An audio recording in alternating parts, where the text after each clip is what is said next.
last time I spoke to Cityline's Tracy Moore on Date with Daniel, I got to meet the many faces of who she was as a woman, daughter, mother, wife, fashion designer, and TV host. Now I sit down and chat with Tracy once more, this time just minutes before she took the stage at Pandora Jewellery's Do Talk Female Empowerment panel in honor of International Women's Month. In this interview, Tracy reveals what fuels her passions and her responsibility as a Black woman in media. Tracy! Daniel! Yes, so you were my premiere interview less than a year ago, and now you're back, so I feel like I'm coming full circle on Date with Daniel. That was so fun. It's always fun dating you. Always! Oh, and this wasn't your first date with a gay man, so that, again, that's another story. Another story for another time with some more wine. But you know, in that interview, we addressed the many facets of you as a woman. Yes. And today we're here with at the Pandora panel, where you're going to be talking and inspiring a whole other group of women. Yeah. But let's get to the essence of who you are as a woman. I know that you're a mother, you're a wife, you're a daughter, you're a friend. What has been your struggle when it's come to being a woman in the media industry? Let's start with that first. There have been, I think, a few struggles, and I'm going to be talking about the big lessons that have shaped my career trajectory today.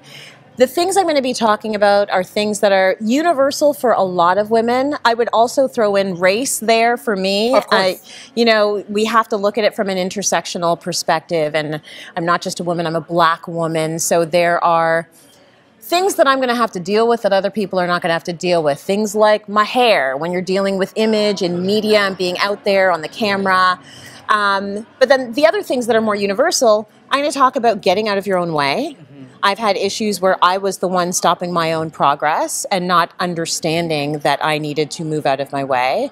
I'm going to talk about really understanding who you are and what your strengths are. I think for many years I was dissecting my personality and putting half of who Tracy is aside in order to doggedly pursue a career in news. And when you're news, you have to play reporter. And, you know, you're not really a human being. And so I learned after a while, after certain opportunities came my way, that no, I need to embrace goofy, silly, fun, warm, engaging Tracy. She's just as valid as hard news reporter Tracy. And I think women often do this. We sort of think that we have to leave some of our personality behind in order to pursue something. And then I'm also going to talk about alternative ways of looking at leadership. I've been told for so many years that I have to put on my bitch pants. And so I've been trying to find these bitch pants, and I cannot find the drawer because I don't own them. And I'm not saying I can't be brutal, because ask my husband, he will let you know I can be brutal, but from a wider perspective in the workplace, I like consensus building. I like hearing different opinions. I like elevating people. I host a show, but I want to elevate the people on the show that are with me. I want them to be the stars. And I think every single expert on the show should be their own star. I think that we can come to a conclusion by talking. I am not a fists on the table leader. And I think a lot of women discredit these things and say, well, this is not leadership. This is leadership. And that's part of my talk today. The fact that women are the leaders of tomorrow because of the way we're able to listen to opinions and build consensus and respect feelings. These are all things that I really embrace in myself now that I used to think were going to be a liability. I've realized they're an asset. And that's all womany stuff. I think a lot of women carry around these things. Yeah. I want to speak to you about your experience as a Black woman. A Black woman, I think it's very important for you to talk about that. You are hosting a national show. The struggle to get up there, it's real. It's real for a lot of Black women today, a lot of women of color. There's a lot of things said about the Black Lives Matter movement. But as a Black woman on a national show, what was the journey? I know we've got limited time, but what was that journey getting to that phase and then really staying empowered and owning it while you're there? The journey was good for me just in the sense that I had believers, and I think all of us get pushed. You've had people that have supported you. I've had people that have supported me. I don't have the network that a lot of people have. I have nobody with big names in my family. I have no one with big jobs in my family. So really, we're struggling to do our own thing. We might be the first generation that are doing that, and we really do have to work very hard, possibly a little bit harder, because I know when I walk in the room, there's an instant set of assumptions that are going along with who I am. Of course, yeah. You know, it's probably, they're not thinking about my McGill and Western University educated background. They're not thinking about my master's degree. They're not thinking I'm a married person with 2 children. they might have a whole other list of assumptions on who I am. So initially I have to fight that. And then once you fight that, you have to put your head down and you have to work very hard, and you have to, I call it Obama-ing it. So Obama was very conciliatory. He didn't go in there aggressively, and there was a reason why he didn't do that, and it's because he's a black man. Yeah. And I feel like I have the tools to be able to go into the workplace and not have people feel threatened, because when people feel threatened, they build up a wall and they make it harder for you. So that's sort of part of the experience. But I've had people help me. Yeah, but you know, when you say that, how do you think that's challenged your ability to be authentic to yourself? Because you are a very authentic person on screen. You speak about your life, you're very open, you're here to inspire women by speaking the truth about who you are in your life. Right. Where do you think that was a challenge for you in making sure that you're not rubbing somebody the wrong way as a black woman when you're stepping into that room and you need to be taken seriously? It's called leading a double life. Yeah. And I think a lot of people of color have this, and not just people of color, people who are marginalized for anything. Could be a disability, could be sexual orientation, could be gender, could be anything. But there's this idea of going into the workplace and playing along to get by. Not being totally fake, because I just don't have it in me, but being civil. Yeah. You know, and having the wall up. No one here is coming back to my house. You know, like, we have an arm's length relationship, but I will always be civil and always be polite. And that's all I ask in return. Yeah. And most importantly, doing the job to the best of my ability. To show them you have so that I it am beyond reproach. Yes. So that when that promotion comes up, they can't say, well, Tracy did X, Y, and Z. Tracy did it all. She's checked everything on the list. She's inoffensive. Yes. She's, you know, we don't feel threatened. She's personable. So let's give her a try. Yeah. So these are all the things that you have to sort of work through if you're not coming from a position of privilege. Yes. But okay, so, I mean, when it comes to privilege, you're kind of affected from a two-way street here. Yeah. We've just spoken about the experience of being black, and what you had to do to get over that. But then you're a woman. Right. Talk to me about the challenges of being a woman in media. Because you look great, we know this, but you work hard to look great. For sure. There is a lot more to the way you look. Yeah. Talk to me about being a woman in that media space. I think that hair is a big issue for a lot of black women. Because there's this sense that black hair is not professional hair. So, you know, I went into the industry with natural sort of looking twists, and I knew immediately I didn't think it was going to be an issue, but it became an issue. Oh, wow. So those, like, conversations happened that I can't really get in depth into, but for sure there were conversations. Off camera, for sure. Yeah, there were disputes, there were heated conversations, and decisions were made. Yeah. So that's part of the journey for sure. Part of what I feel my role is on Cityline is showing people that a lot of the issues we have, as much as we are different, are universal.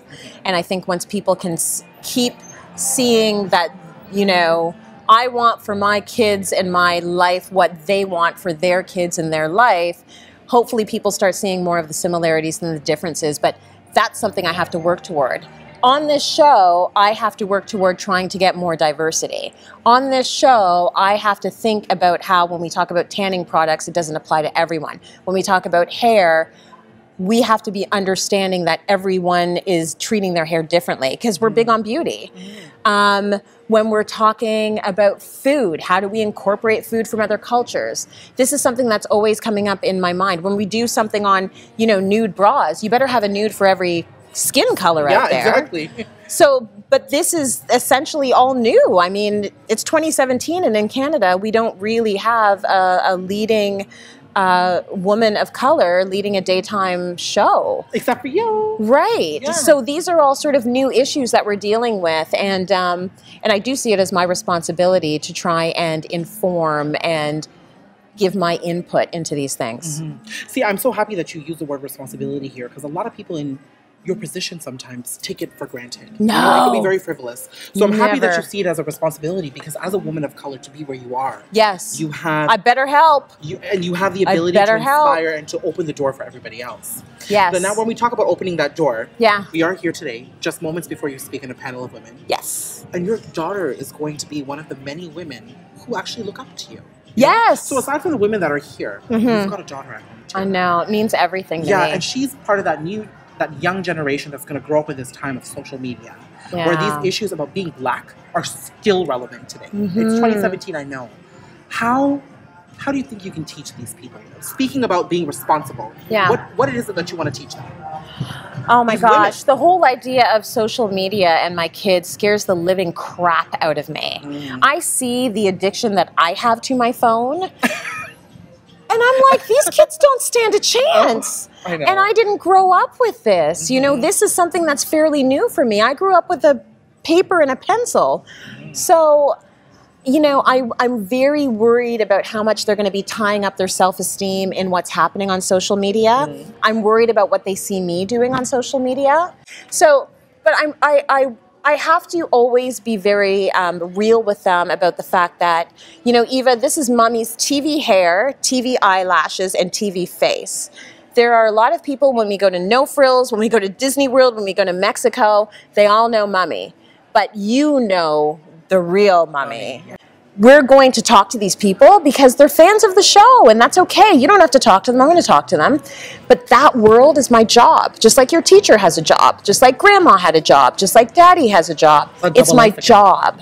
That idea of the double life. It is that idea of a double life. So real life is at home. When I take off the lashes and I wipe off the makeup and I throw on the jogging pants, you get the real me all the time. So I'm always explaining that. I'm always explaining that social media is a means to an end. You know, I use my social media to proliferate my brand. If I was not in this industry and it wasn't an industry where social media counted, I would be off it. I don't think I get anything else out of it. So yeah, I'm scared. I'm scared for the future. I'm figuring out as I go along, and my husband and I talk about it all the time. Like, what are the rules? What are we going to tell them? How do we handle this? Now, you're speaking about the future, and you mentioned your husband, and you've got an amazing husband. He's a good guy. And a beautiful son. And we can't discount men when it comes to the conversation about women. That's right. And how that's going to play out in the future. Even when it comes to the issue of being Black or being someone of color and then being a female.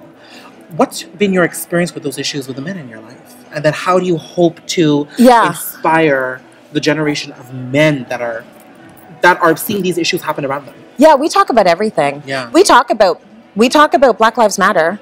We talk about feminism. We talk about Trump. So I want them to have a good idea of what's happening in the world so they can make the proper decisions as to how they want to be in this world. But I also always want them to understand that they're coming from a place of privilege and they have a responsibility to give back. And I want them we lead by example. You know, dad's at home making dinner every night. He's the one that is getting them to their after-school activities. He's booking their camp programs in the summer. They're seeing a strong father doing things that have been traditionally in a mother's role. They're seeing me go out. They're seeing me work hard. They're seeing me chase my dreams and chase my passion. I want them to learn that you can do that, and you should find a partner that will support you, and you should support that partner.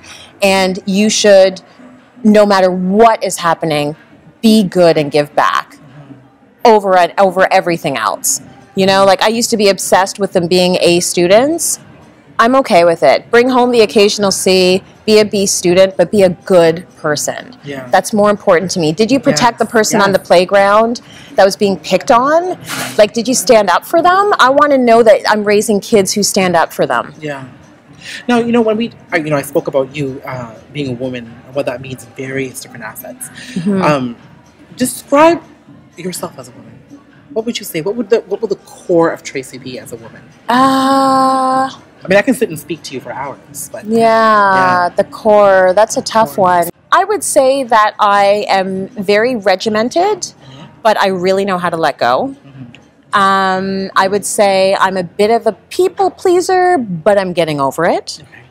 And I would say I'm incredibly driven, but within limits. So I don't want to be living a life where I'm just trying to stack up dollar bills for naught. Like, I want to be building something significant so that essentially the whole thing is going to be about giving back.